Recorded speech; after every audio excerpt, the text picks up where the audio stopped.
Hi, welcome back to Family Secret TV. News stories ready. Watch till the end. The bank manager's hand was shaking.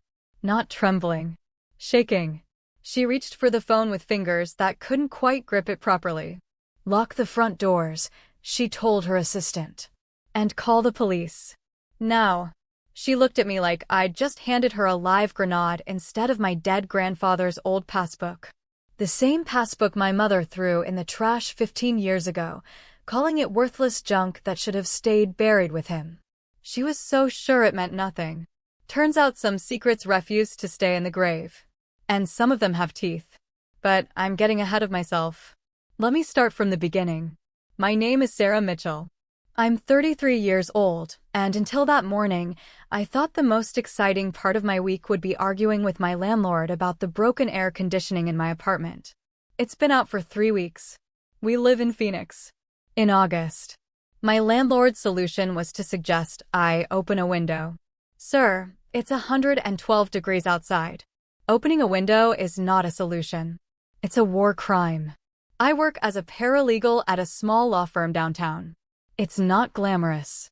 The pay is modest. My car is 14 years old and makes a sound like a dying accordion every time I brake. But I'm good at my job. Because I notice things. I ask questions. I don't let go until I find answers. My family has always considered this a character flaw. The funeral was on a Tuesday. My grandfather, Robert Mitchell, had passed away at 87 years old. He lived in a small house on the outskirts of town. The kind of place with a carport instead of a garage and a yard full of rocks instead of grass, because, again, Phoenix. Everyone assumed he had nothing. Just an old man in an old house, living out his final years watching Wheel of Fortune and complaining about the price of milk. That's certainly what my mother wanted everyone to believe. The service was small, efficient, and cold. Exactly Linda's style. My mother has always believed that emotions are a form of weakness, and funerals are no exception. She organized the whole thing like a corporate merger. 25 minutes for the ceremony. 30 minutes for the reception. Then everyone goes home. No lingering. No unnecessary tears. No second helpings of the potato salad. The catering was from a place that clearly believed ranch dressing was a personality trait. My grandmother would have risen from her grave just to file a complaint. She had standards. Linda does not. My sister Ashley showed up 40 minutes late wearing sunglasses that cost more than my rent. She said traffic was terrible. The funeral home is 6 blocks from her condo. But sure, Ashley. Traffic. She barely looked sad. Then again, Ashley has never been particularly good at emotions that don't directly benefit her Instagram engagement. She hugged our mother, took a selfie with the flower arrangements when she thought no one was looking, and spent most of the reception scrolling through her phone. Probably checking how many likes her R.I.P. Grandpa story was getting. I stood in the corner watching my family perform grief like a badly rehearsed play. And I thought about my grandfather. Robert Mitchell was an accountant for 42 years. Numbers were his language. He could look at a spreadsheet and see stories that other people missed. He was also a chess player. And a good one. He taught me to play when I was 8 years old, sitting in his carport because it was too hot to be anywhere else, with a board between us and iced tea sweating rings onto the folding table. He used to say that chess wasn't about the pieces you captured. It was about the positions you created. The traps you set. The patience to wait for your opponent to make a mistake. His favorite saying was this: the truth is patient. It can wait longer than any lie. I never understood what he meant by that. Not until now. 3 weeks before he died, I visited him at the house. He was weak. His body was failing. But his eyes were sharp. Focused. Alive. He grabbed my hand with surprising strength and pulled me close. His voice was barely a whisper, but every word was deliberate. The passbook, he said. In my study. The chess book. Only you, Sarah. Promise me. I promised. I didn't understand, but I promised. After the funeral service, the family gathered at his house. Linda was already walking through the rooms with her phone out, taking photos. Talking about selling the property. Discussing real estate values. Calculating square footage like the body wasn't even cold yet. Ashley nodded along, occasionally offering suggestions about staging and curb appeal. They had clearly discussed this before, probably while Grandpa was still alive. I slipped away to his study. It was a small room lined with bookshelves. It smelled like old paper and coffee and something else I couldn't quite place. Safety. Maybe that's what it was. That room always felt safe. I found the chess book immediately. Mastering the Endgame, by Jeremy Silman. It was his favorite. We discussed the positions in that book 100 times. I pulled it from the shelf. It felt wrong. Too heavy. I opened it and my heart stopped. The pages had been hollowed out. Inside was an old leather passbook, worn at the edges. The kind of thing you might find in an antique store or your grandmother's attic. It looked ancient, like something from another era. I brought it out to the living room, curious, wanting to share this discovery with my family. That was my mistake. Linda saw it before I could even speak. Her reaction was immediate. Too fast. Too sharp. She crossed the room in 3 steps, snatched it from my hands, and barely glanced at it before throwing it directly into the kitchen trash. "This is garbage," she said. "Old accounts that don't even exist anymore. This should have stayed buried with him. Don't go digging through his things, Sarah. It's not appropriate." Ashley laughed from the couch. "Always the sentimental one, aren't you?" They exchanged a look. Brief. Almost invisible. But I saw it. I've spent 9 years working at a law firm. I've seen that look before. It's the look people give each other when they share a secret. When they're afraid someone is getting too close to something they want to keep hidden. That night, I couldn't sleep. I kept thinking about my mother's reaction. If the passbook was worthless, why was she angry? Why not just dismissive? Why did she need to throw it away so quickly, so decisively, like she was putting out a fire? And I kept thinking about my grandfather. His sharp eyes. His deliberate words. He was an accountant for 42 years. He didn't make mistakes with numbers or documents. If he hid that passbook in a hollowed-out chess book and told only me about it, there was a reason. People only react with anger when they have something to hide. At 5 in the morning, I made a decision. I was going back to that house. That passbook was still in the trash. And I was going to find out why my mother wanted it buried so badly. Before we continue, please subscribe to Family Secret TV and tell me in the comments where you're watching from and what time it is there. I see everything, and your support means the world to me. Thank you. The drive to my grandfather's house took 20 minutes in the gray light before dawn. I kept the radio off. I needed to think. My grandfather was many things. Patient. Methodical. Strategic. He spent 42 years as an accountant, tracking numbers, finding discrepancies, documenting everything. He played chess like a man who could see 15 moves ahead. He did not do things randomly. He did not hide passbooks and hollowed-out books and whisper cryptic instructions unless there was a reason. And my mother did not throw things in the trash with that much aggression unless she was afraid. I arrived at the house just as the first light was breaking over the desert. The sky was painting itself in shades of pink and orange that would have been beautiful if I wasn't about to dig through garbage like a raccoon. No other cars. No one else around. Perfect. I let myself in with the spare key Grandpa kept under the ceramic frog by the front door. The house was silent. Still. Like it was holding its breath. I went straight to the kitchen. The trash can was exactly where I left it. I pulled out the bag, set it on the floor, and started digging. There I was. A grown woman with a college degree and a professional wardrobe, elbow deep in garbage at 5:30 in the morning. Like some kind of raccoon in business casual. My grandfather would have been proud. My therapist would have had questions. The passbook was near the bottom. Underneath coffee grounds and paper napkins from the funeral reception and what I'm pretty sure was Ashley's half-eaten gluten-free muffin. I pulled it out, wiped it clean with my sleeve, and examined it properly for the first time. The leather cover was old and worn, made to look like something from the 1960s. But when I opened it, something was different. The account number inside didn't match the old-fashioned appearance. The format was wrong. Too many digits. Too modern. And then I found the note. Tucked into the spine of the passbook, folded into a tiny square, was a piece of paper in my grandfather's careful handwriting. Account number 8841-7623-9045. They don't know about this one. Ask for the full history. Trust no one in the family. Only you, Sarah. I read it 3 times. They don't know. Meaning Linda. Meaning Ashley. My grandfather had hidden something from his own family. He had trusted only me to find it. I took photos of everything. The passbook. The note. The account number. I uploaded them to 3 different cloud storage services immediately. Working at a law firm teaches you certain habits. Documents can be destroyed. Files can be lost. But digital backups are forever. Especially if you're paranoid and use Google Drive, Dropbox, and iCloud.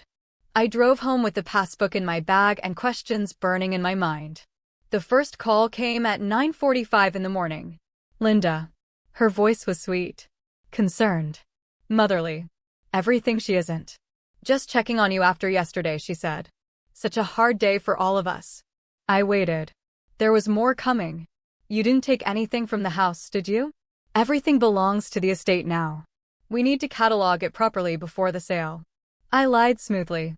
Just one of Grandpa's chess books. For memories. There was a pause. I could hear her calculating. Deciding whether to push further. Then her voice relaxed. Good. That's fine. But don't go digging through his things anymore, Sarah. Some things are better left alone. Your grandfather wasn't well these last few years. His mind was going. He didn't always know what was real and what wasn't.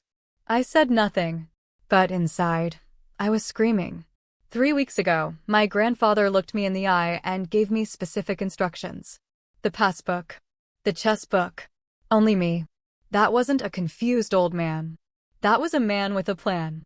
That was a man who knew exactly what he was doing. The second call came at 6:30 that evening. Ashley. My sister, who hadn't voluntarily contacted me in 8 months, suddenly wanted to chat. Ashley calling to check on me was about as natural as a cactus asking for water. The last time Ashley voluntarily contacted me was 2 years ago to ask if I still had Dad's vintage record collection. I did. She took it.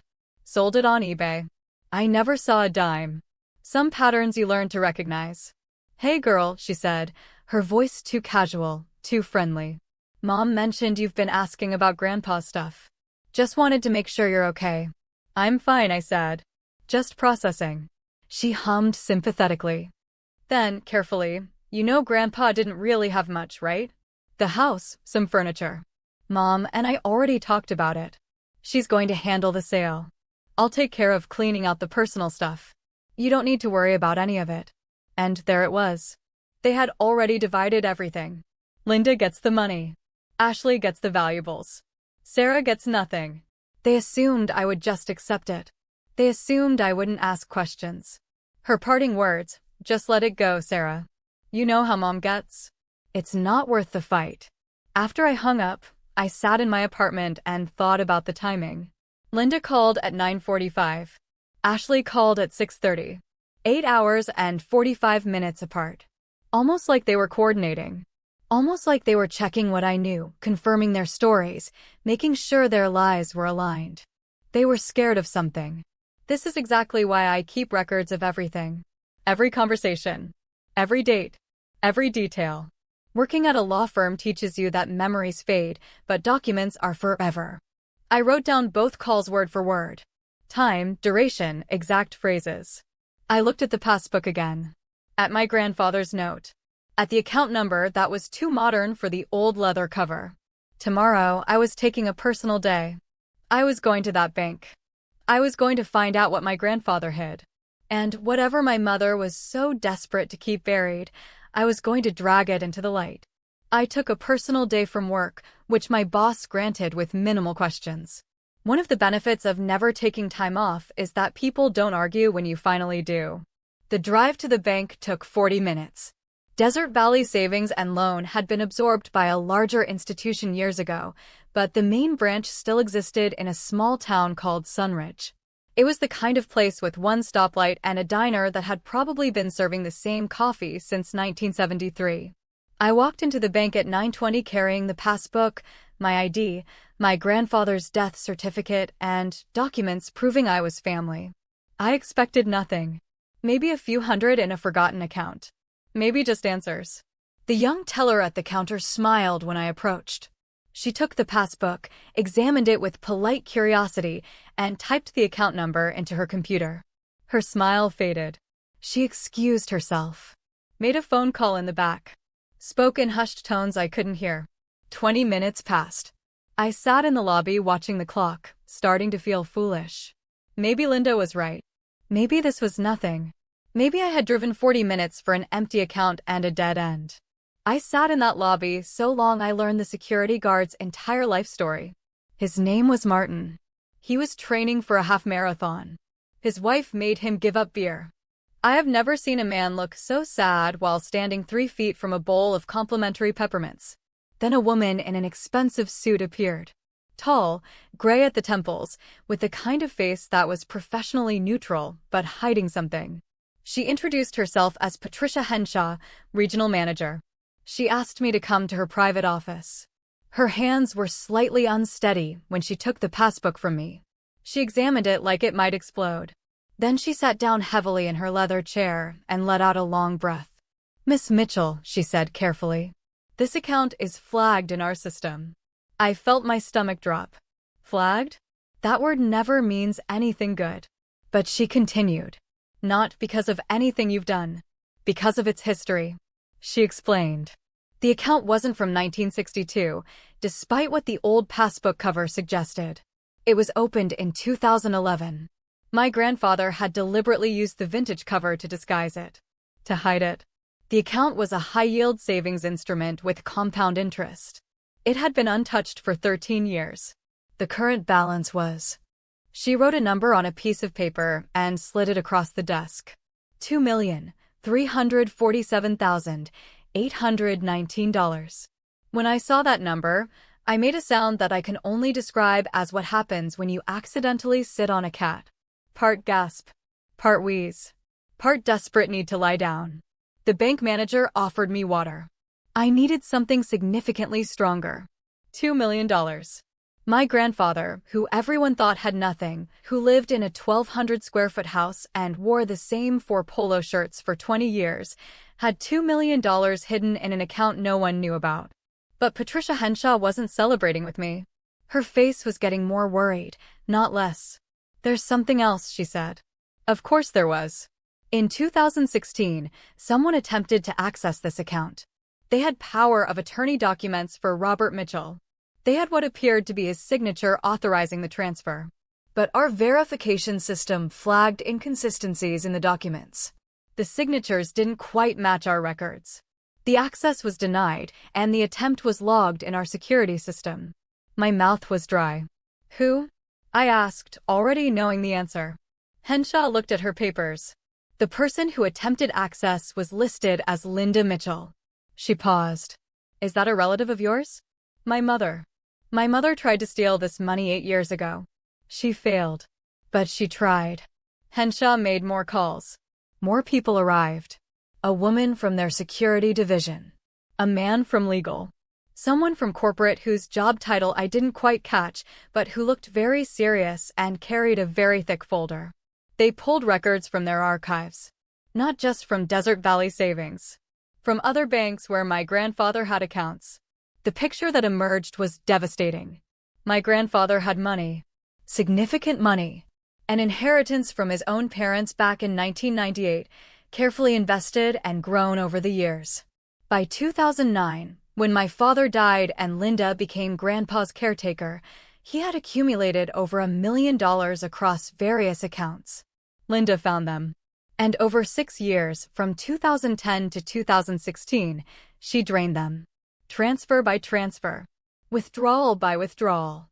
Using power of attorney documents and signatures that looked authentic but weren't. She stole approximately $1.4 million from my grandfather. But Robert was an accountant. He noticed.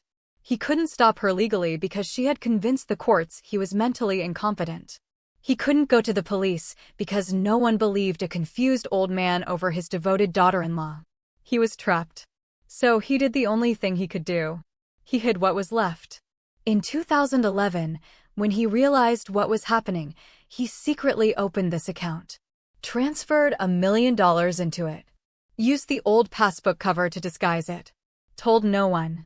This account was his lifeboat, his insurance policy, his final move in a chess game against a woman who had stolen everything else from him. Henshaw looked at me with something like respect. "There's one more thing you should know," she said. "In 2020, your grandfather filed a formal complaint with our fraud department. He claimed his daughter-in-law was stealing from him. He said no one would believe him because he had been declared mentally incompetent." She paused. "We couldn't proceed without the original account documentation. Without proof that he had assets she wasn't supposed to access. Without this." She held up the passbook. "Your grandfather was trying to prove he was being robbed.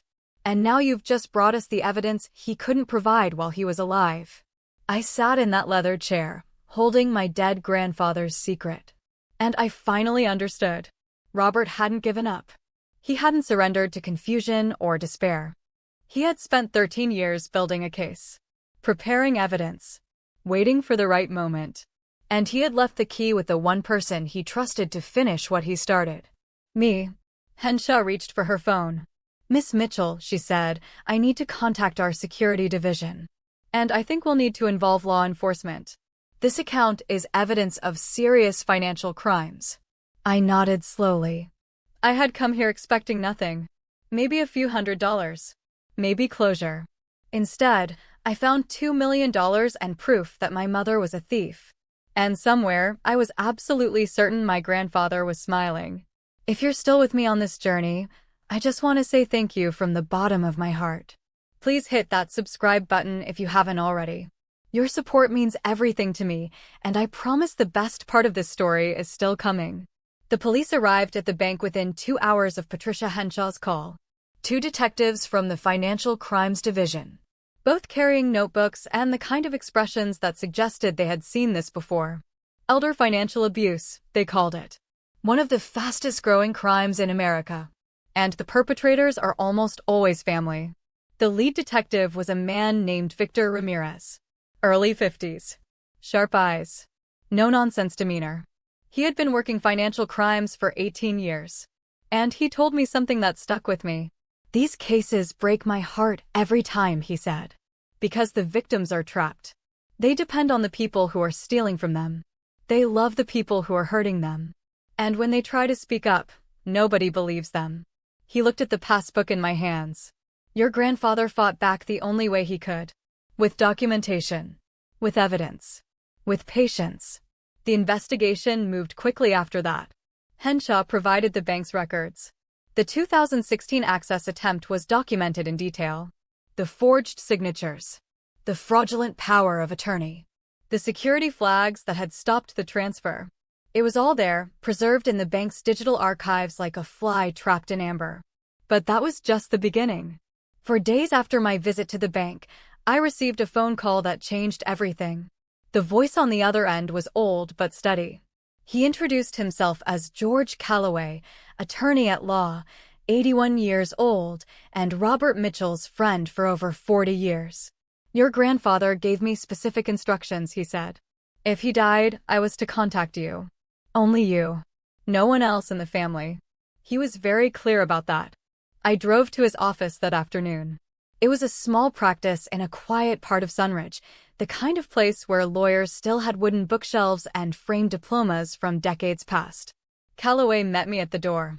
He was tall, slightly stooped with age, but his handshake was firm and his eyes were kind. "Robert and I played chess together for 40 years, he said. He was the most methodical man I ever knew. When he came to me in 2019 and told me what was happening, I believed him immediately. Because Robert didn't make accusations lightly. And he didn't come empty-handed.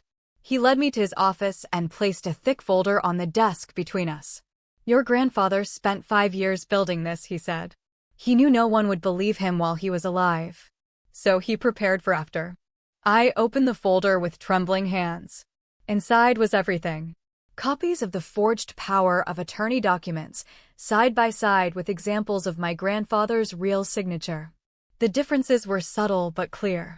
Once you knew what to look for. The loops were too perfect. The pressure was too even. My mother had traced his signature, probably from documents she had access to, and she had done it well enough to fool most people. But not well enough to fool a bank's verification system. And not well enough to fool an accountant who had spent 42 years spotting discrepancies. There were bank statements, transaction records, a detailed log in my grandfather's handwriting documenting every suspicious withdrawal, every transfer he hadn't authorized, every lie my mother had told to cover her tracks. Dates, amounts, account numbers. 5 years of meticulous documentation. And at the bottom of the folder, in a sealed envelope, was a notarized sworn statement dated 2022. I read it slowly, my grandfather's voice echoing in my mind with every word. He described everything. How Linda had taken control of his finances after his son died in 2009. How she had convinced doctors that he was showing signs of dementia when he wasn't. How she had isolated him from the outside world, controlling his phone calls, his visitors, his access to information. How she had stolen from him systematically for years while pretending to be his devoted daughter-in-law. His final words in the statement hit me like a punch to the chest. I am of sound mind. I know exactly what I am doing. I am leaving this evidence for my granddaughter, Sarah, because she is the only one who will do what is right. She has always asked the questions that others were afraid to ask. I trust her to finish what I could not. I sat in that office and cried. Not sad tears. Something deeper. Something that felt like healing. My grandfather had seen me. Really seen me. In a family where I had always felt like an outsider, he had recognized something true in me. And he had trusted me with the most important thing he had left. Not just money. Justice. Detective Ramirez called me the next day with more news. And this time, it wasn't about my mother. We've been looking into the money trail, he said. Where the stolen funds went after they left your grandfather's accounts. And we found something interesting about your sister, Ashley. Golden child Ashley, with her expensive sunglasses and her influencer lifestyle and her smug certainty that she was better than everyone else. She didn't just receive money from your mother, Ramirez continued. She created a business entity. Sunset Media LLC, registered using her middle name. Over $400,000 was funneled through that company over 6 years. She wasn't an innocent beneficiary, Miss Mitchell. She was an active participant in the scheme. My sister, who had called me to tell me to let it go. My sister, who had laughed at me for being sentimental. My sister had helped my mother steal from our grandfather and had built her entire lifestyle on the proceeds. Her condo, her car, her designer wardrobe. All of it was stolen money, hidden behind corporate paperwork and family lies. But the revelations weren't finished. Ramirez's team ran background checks on everyone involved. Standard procedure, he said. And they found something in my mother's past that explained everything. In 2003, Linda's own mother had died. The woman had approximately $300,000 in savings. When the estate was settled, there was almost nothing left. Other family members had suspected something at the time, but they couldn't prove it. The money had simply vanished. My mother had done this before. To her own mother. 20 years before she did it to Robert. And my grandfather had known. That was why he never trusted her. That was why he had been so careful, so methodical, so prepared. He had seen her pattern. He knew what she was capable of. And he had spent his final years making sure she wouldn't get away with it a second time. Detective Ramirez asked me to cooperate fully with the investigation. Which meant keeping quiet. Not warning my mother. Not confronting my sister. Attending family events and pretending everything was normal while the case was built around them. 2 weeks of lies. 2 weeks of sitting across from people who had stolen from my grandfather, smiled at his funeral, and divided his estate like vultures picking at a carcass. Sunday brunch at my mother's condo was torture. Linda's quiche has always been a crime against eggs. But that morning it felt appropriate. Here I was, choking down evidence of bad judgment while sitting across from a woman who had made bad judgment her entire career. Linda talked about the house sale. She had found a buyer. Good price. Quick closing. Ashley nodded along, mentioned a new brand partnership she was excited about. Some skincare company that probably tested on animals. They were so confident. so certain that they had gotten away with everything. After brunch, Linda pulled me aside. Her voice was soft, concerned, motherly. The performance of a lifetime. I know we don't always see eye to eye, she said. But we're family. Your grandfather would want us to stick together, to support each other. I kept my face neutral. Of course, Mom. Family first. For 2 weeks, I had to pretend I didn't know my mother was essentially a white-collar criminal. Every time she called to complain about her HOA fees or the price of organic kale at Whole Foods, I wanted to say, "You know what else is expensive, Mom? Federal prison." But I waited. I documented. I trusted the process. My grandfather taught me chess when I was 8. His favorite lesson: the best move isn't always the obvious one. Sometimes you sacrifice a piece to win the game. He had sacrificed his final years setting this trap. He knew he wouldn't see it spring. But he knew I would. The call came on a Thursday morning. Detective Ramirez's voice was calm and professional. "Miss Mitchell, we're executing the warrants today. Arrests will be simultaneous. I thought you'd want to know." I thanked him, hung up, sat in silence for a long moment. My mother was about to lose everything. My sister was about to learn that betrayal has a price. And my grandfather's patience was finally about to pay off. The arrests happened at 7 in the morning. Coordinated to the minute. No warning. No opportunity for them to contact each other, coordinate stories, or destroy evidence. Detective Ramirez had planned it perfectly. I wasn't there when they arrested my mother. But Ramirez told me the details later. And I have to admit, there was a certain satisfaction in hearing them. Linda answered her door still in her silk pajamas, coffee cup in hand. She saw the badges and the uniforms. And for just a moment, her mask slipped. Ramirez said she looked like a woman watching her entire world collapse in slow motion. He presented the warrant. "Read the charges. Fraud. Forgery. Elder financial abuse. Theft." My mother tried one last manipulation. Her voice was steady. Reasonable. The voice of a woman who had talked her way out of trouble her entire life. "This is a mistake," she said. My father-in-law was mentally unwell. He didn't know what he was saying. I was trying to protect him. Ramirez wasn't impressed. "Ma'am, we have 5 years of documented evidence. A notarized statement from your father-in-law, witnessed by an attorney. Bank records of your attempted access to an account you didn't know existed. And a paper trail showing exactly where the money went. This isn't a mistake. This is consequences." My mother was handcuffed and walked to the police car. No screaming. No dramatic scene. Just the quiet death of a lie that had lasted 14 years. Across town at the same moment, my sister was at a coffee shop, meeting with a potential sponsor for her Instagram. The officers walked in during her pitch about engagement metrics. I heard she went completely pale. Tried to explain that there must be some confusion. Tried to mention her lawyer. The officers weren't interested in negotiation.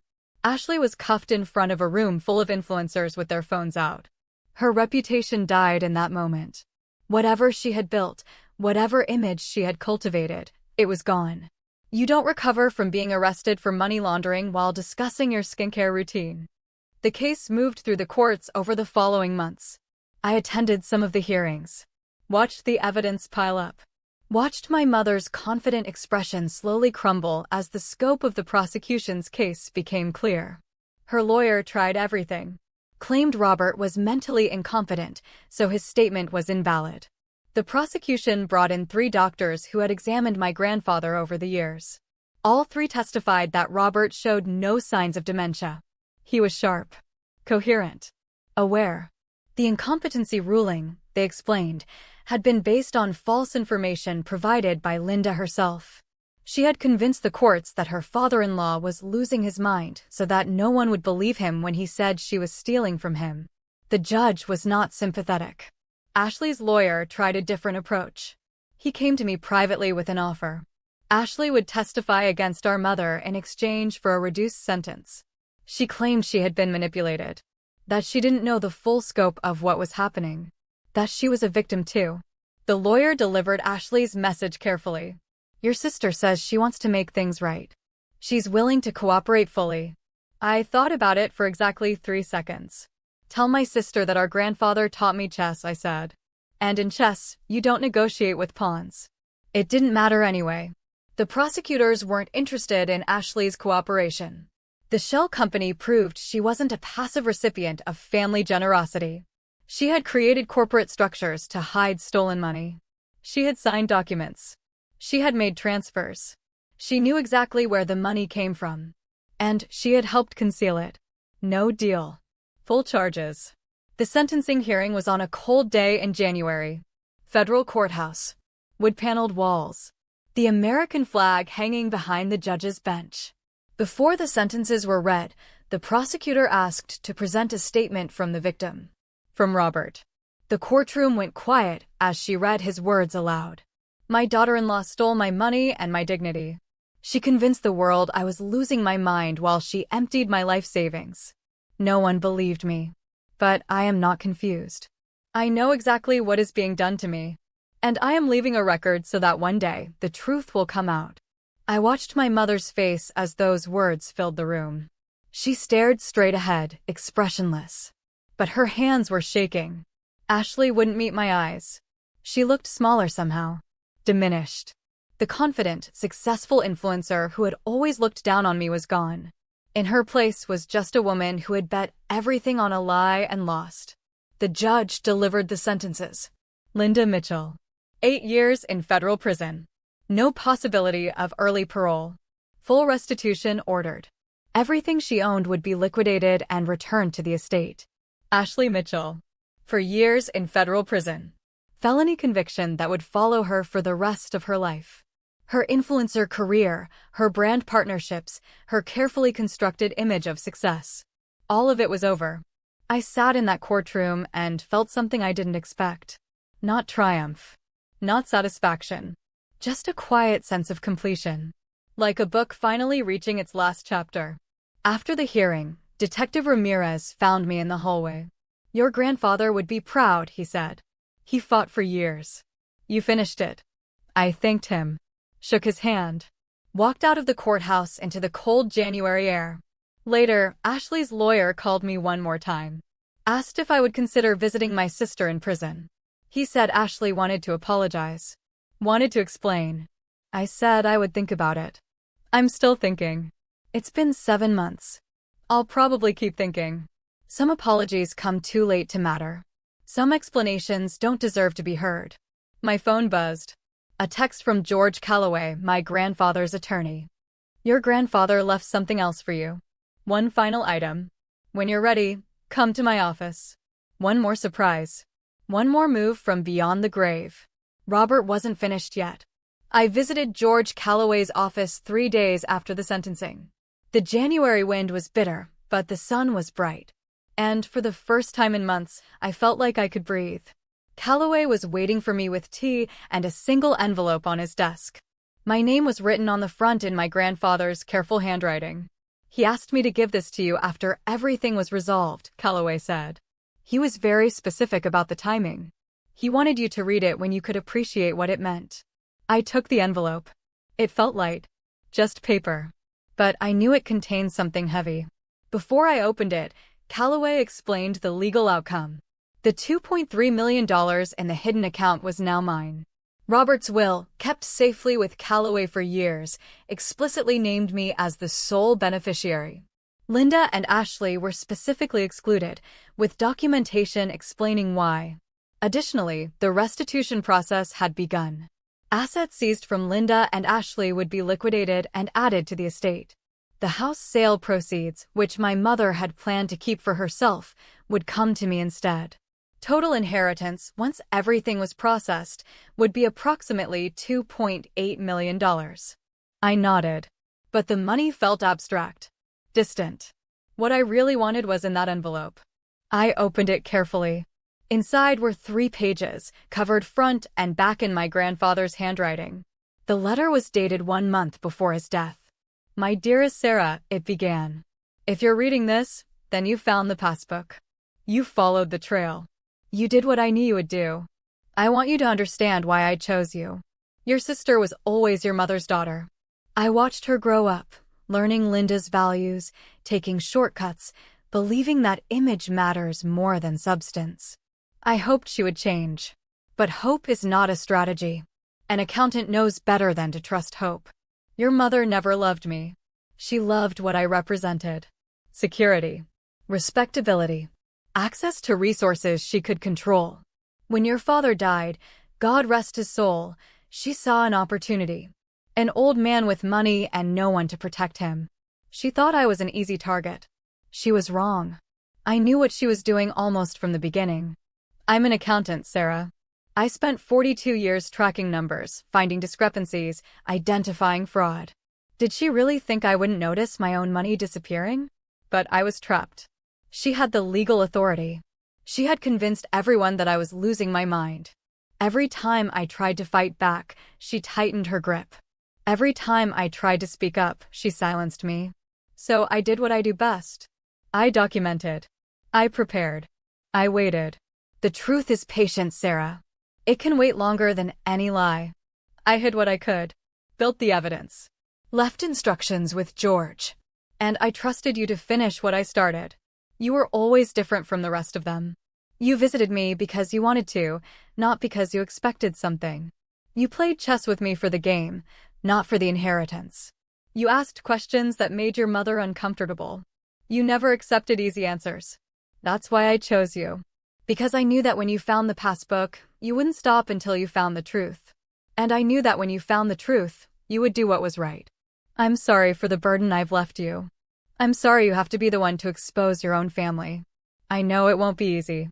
I know there will be pain. But I also know that you're strong enough to carry it. Live well, Sarah. Use the money for something that matters. Build something that lasts. Be happy. I spent my last years fighting a battle I couldn't win. But I made sure you would win it for me. Thank you for being the granddaughter I always hoped for. With all my love, Grandpa Robert. I sat in George Calloway's office and let the tears come. Not sad tears. Something deeper. Something that felt like healing. My grandfather had seen me. Really seen me. In a family where I had always felt like an outsider, he had recognized something true in me. And he had trusted me with the most important thing he had left. Not just money. Justice. That was 7 months ago. I quit my job at the law firm. Paid off my debts. Bought a small building in downtown Phoenix. A narrow storefront with big windows and good light and, most importantly, air conditioning that actually works. I opened a bookshop. The kind of place with comfortable chairs and the smell of coffee and shelves full of stories waiting to be discovered. I named it Mitchell's Endgame, which my grandfather would have found hilarious. He always appreciated a good chess pun. In the back corner, there's a chess table. 2 chairs. A board with the pieces set up and ready. Sometimes customers sit down and play. Sometimes I join them. Above the table hangs a framed photograph of my grandfather. And next to it, in a simple wooden frame, his favorite saying, "The truth is patient. It can wait longer than any lie." My mother writes letters from prison sometimes. Long, rambling letters full of blame and excuses and demands for forgiveness. She says I betrayed the family. She says I ruined everything. She says I owe her. I don't respond. Some doors, once closed, stay closed. Ashley's Instagram account was deleted. Her brand partnerships evaporated. When she gets out of prison, she'll have a felony record and nothing to show for all those years of supposed success. The people who had everything because they stole it now have nothing. And me? I have a bookshop. I have peace. I have the knowledge that my grandfather spent his final years fighting for justice. And I was the one who delivered it. Thank you so much for watching Family Secret TV. More of my most gripping stories are already on your screen. Click one now and don't miss the best part. You will love it.